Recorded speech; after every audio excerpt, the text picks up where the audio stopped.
गुरु आज्ञा उल्लंघन, चूक, शास्त्र विरुद्ध आचरण, थोड़ा सा भी, बस मन बलवान हो जाएगा और वो मनमानी आचरण करा देगा। यदि इस असाधन, इस चूक को आप ना करें तो मन की ताकत नहीं गुरु शरणागत को प्रपंच में घसीट सके।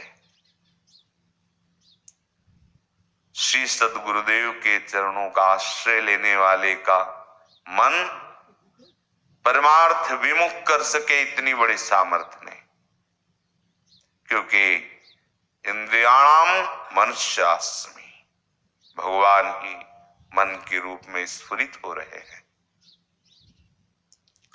जो इंद्रियजन्य सुखों की प्रधानता रख करके भगवत आराधना करते हैं, या तो वो समझ नहीं पा रहे अपनी कमी को, या भगवान को साधन बना लिया और साध्य विषयों को बना लिया। बहुत घाटा हो गया, बहुत हानि हो गई। इसीलिए ना तो विशुद्ध वैराग्य उदय होता है, ना तो तीक्ष्ण ज्ञान प्रकट हो रहा है, ना तो सरस अनुराग प्रकट हो रहा है। जहां विश्राम चाहिए वो प्रकट ही नहीं हो रहा है। भक्त को अकिंचन कहा गया है, उपासक को अकिंचन कहा गया है।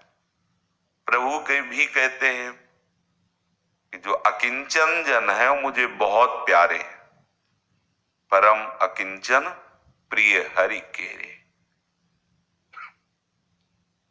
अकिंचन वही है जिसने मैं और मेरे को प्रभु के चरणों में समर्पित कर दिया है। जब अकिंचन शब्द की बात आती है तो हमारी भावना बनती है कोई दरिद्र गरीब आदमी, अकिंचन बेचारा। ऐसा नहीं, अकिंचन जो हरि को प्यारे हैं वो दरिद्र, बेचारे, गरीब, ऐसा विषयहीन, पदार्थहीन, संपत्तिहीन, ये अकिंचन ऐसा नहीं है। मैं और मेरे का प्रभु के चरणों में समर्पण जिन्होंने कर दिया वही अकिंचन है।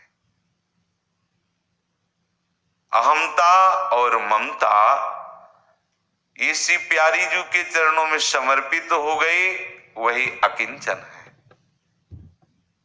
वो चक्रवर्ती सम्राट अम्बरीश भी हो सकते हैं,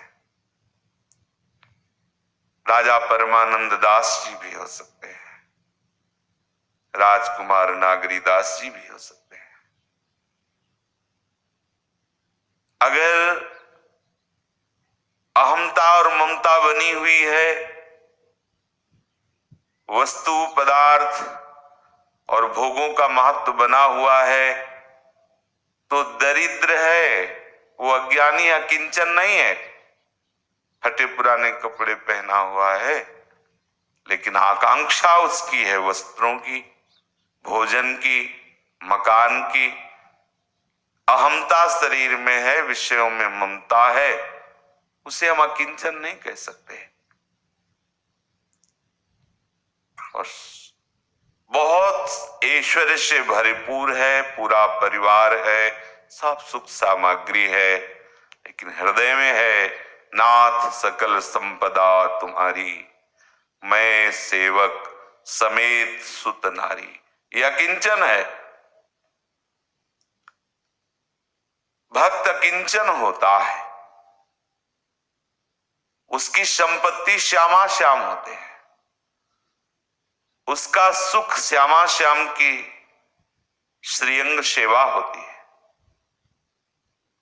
कुंज महल की टहल सुख दंपति संपत्ति पाई है, ये अकिंचन होते हैं। महान संपत्तिवान को अकिंचन कहते हैं। समझते हो अकिंचन किसे कहते हैं? महान संपत्तिवान को, जो आत्म स्वरूप में स्थित है, यह स्वराज सिंहासन पर आरूढ़ महापुरुष, यह जो प्यारे जू में अत्यंत आसक्त है, जिसकी संपत्ति श्यामा श्याम है, जिसका सुख कुंज महल की टहल है, वो अकिंचन है। हरिदासत्व पद में स्थित हो चुका है, वो अकिंचन है। जिसकी अहमता ममता पूर्ण रूप से प्रिया प्रीतम के चरणों में समर्पित है, वो अकिंचन है। जिसकी अहमता ममता पूर्ण रूप से प्रिया प्रीतम के चरणों में समर्पित है, वो अकिंचन है। श्यामा श्याम के सिवा अपनी कोई वस्तु न रह जाए, अपना कोई अस्तित्व न रह जाए, अपना कोई संबंधी न रह जाए, कोई अपना न रह जाए, इसे कहते अकिंचन। श्यामा श्याम के सिवा यहां तक कि अपनी शुद्ध भी न रह जाए, अपनी भी को हम कहा बिसर शुद्ध गए। ऐसे अकिंचन भक्त के पीछे पीछे प्रभु डोलते हैं। अकिंचन, प्रभु के सिवा कोई हमारा नहीं। एक एक वृत्ति स्वाभाविक, जैसे विषयी अपने विषय में, लोभी धन में, ऐसे उपासक उपास्य में। कैसी भी परिस्थिति हो, उपासक का चित्त कभी आराध्य देव से विचलित ना हो। हमारा संपूर्ण हृदय केवल श्री श्यामाजू, श्री लाडलीजू महाराज के लिए है, बस।